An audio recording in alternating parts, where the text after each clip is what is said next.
Paano mo malalaman kung ang isang tao ay may respeto sa iyo? May ilang senyalis na makakatulong sa iyo malaman kung may respeto ang isang tao sa iyo. 1. Nakikinig sila sa iyo.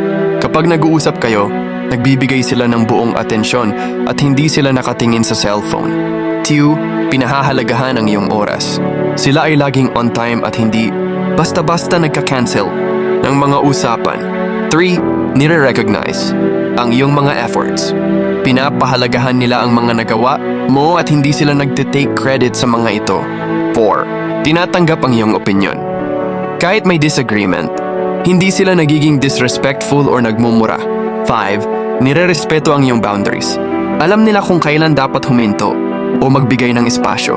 Kapag nararanasan mo ang mga ito, malamang ay may respeto sila sa iyo. Ano ang mga paraan para maipakita ang respeto sa ibang tao? Maraming simpleng paraan kung para maipakita ang respeto sa ibang tao. Narito ang ilan. 1. Makinig ng mabuti. Iwasan ang pag-interrupt at bigyan sila ng pagkakataon na magpahayag ng kanilang salobin. 2. Kilalanin ang kanilang mga tagumpay. I-acknowledge ang kanilang mga achievements at ipakita na pinahahalagahan mo ang kanilang pagsisikap. 3. Free, maging magalang. Gumamit ng magandang asal at mga salitang maganda tulad ng salamat at pakiusap.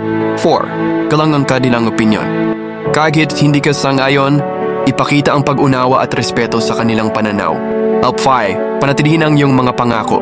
Kapag sinabi mong gagawin mo ang isang bagay, siguraduhin ito ay iyong tutuparin. Sa mga simpleng hakbang na ito, makikita ng iba ang iyong respeto sa kanila.